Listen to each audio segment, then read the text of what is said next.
নমস্কার। কেমন আছেন সবাই? আশা করছি সবাই খুব ভালো আছেন। আমিও খুব ভালো আছি। আজকে দেখুন একটা নতুন রেসিপি নিয়ে এসেছি।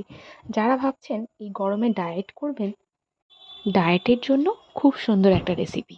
দেখুন আমি এখানে একটু চিকেন নিয়েছি, বোনলেস, খুব অল্প সামান্য একটু চিকেন। একটু আদা রসুন ছেঁচে নিয়েছি, একটা ছোট্ট পেঁয়াজ ছেঁচে নিয়েছি, একটুখানি লেবুর রস দিলাম, একটু লবণ দিয়ে দিলাম। দিয়ে এটাকে মিশিয়ে নিলাম ভালো করে। দেখুন আগের দিন আমি একটু ছোলা ভিজিয়ে রেখেছিলাম, ছোলা বলছি, বুটটাকে আমি একটু সিদ্ধ করে নিয়েছি। তার মধ্যে চিকেনটার মধ্যে একটু গোলমরিচ দিয়ে দিয়েছি। গোলমরিচটা দিয়ে ভালো করে মাখিয়ে নিয়ে এবারে কড়ার মধ্যে খুব সামান্য অল্প করে একটু তেল দিয়েছি। তেলটা দিয়ে দেখুন খুব সামান্য তেল, অল্প সামান্য একটুকুনি, এই তেলটুকুই যথেষ্ট এটা রান্নার জন্য। অল্প তেলেই রান্নাটা হয়ে যাবে, কিন্তু এটা ঢাকা চাপা দিয়ে রান্না করতে হবে। তেলটা গরম হয়ে যেতেই আমি চিকেনটা এর মধ্যে দিয়ে দিয়েছি। দিয়ে অনেকক্ষণ ধরে ঢাকা চাপা দিয়ে রান্না করেছি, যাতে জিনিসটা সিদ্ধ হয়। আপনারা এই জিনিসটা খেতে পারেন গরমের সময় লাঞ্চে অথবা ডিনারে। যদি না ভাত খেতে চান, তাহলে এই রেসিপিটা ভীষণ কার্যকরী, খুব ভালো। পেটটা অনেকক্ষণ ভরা থাকে এবং খুবই উপকারী শরীরের জন্য।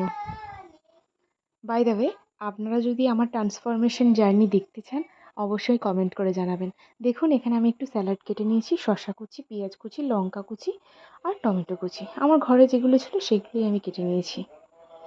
দেখুন আমার চিকেনটা ওইদিকে অলরেডি হয়ে এসছে। একটু ঢাকা চাপা দিয়ে কিছুক্ষণ রান্না করতে হবে, ব্যাস। তাহলেই পরে সিদ্ধ হয়ে যাবে। বেশি তেল মশলার কিছুই দরকার নেই, খুব সিম্পল এই রেসিপিটা। আমার চ্যানেলটা ভালো লাগলে অবশ্যই কমেন্ট করবেন, সাবস্ক্রাইব করবেন এবং চ্যানেলটির পাশে থাকবেন। দেখুন একটু সিদ্ধ হওয়ার জন্য একদম সামান্য একটুকুনি জল দিলাম আমি। জলটা দিয়ে এবার কড়াটা ঢাকা দিয়ে আমি রেখে দেব। অল অ্যাবাউট পূজা এই চ্যানেলে নতুন মেম্বার হলে অবশ্যই আমার চ্যানেলটা সাবস্ক্রাইব করবেন। আমার চিকেনটা জলটা মরে গেছে, দেখুন একদম সুন্দর রেডি হয়ে গেছে চিকেনটা।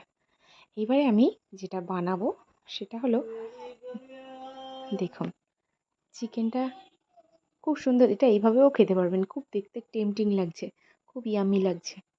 দেখুন মেন ইনগ্রিডিয়েন্টসগুলো হলো চিকেন, মটর আর একটু স্যালাড কুচি।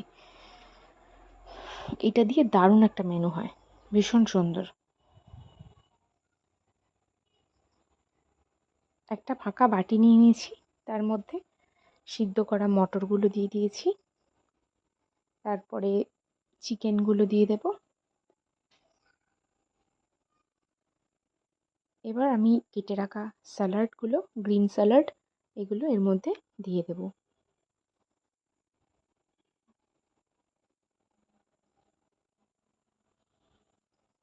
এবারে আমি এখানে মিক্সড করব একটু টক দই। যদি ঘরে পাতা দই হয় খুব ভালো হয়, কিন্তু আমার কাছে সেই সময় ঘরে পাতা দই ছিল না, তাই আমি দোকানের কেনা দইও নিয়েছি। এর সাথে একটু মিক্স করলাম দই, টক দই, এবং একদম সামান্য পরিমাণে বিট লবণ, একটু হালকা জাস্ট বিট লবণ একটু হালকা করে দিয়ে দেবো, ব্যাস। তারপরে এটাকে মেশাবো, ভালো করে সুন্দর করে মিক্স করব। দেখুন দেখতেই কি লোভনীয় হয়েছে। এই জিনিসটা খেতে যে ঠিক কতটা ইয়াম্মি হয়েছে, মানে আমি বলে বোঝাতে পারবো না। দারুণ খেতে হয়েছে, দারুণ এক্সেলেন্ট খেতে হয়েছে।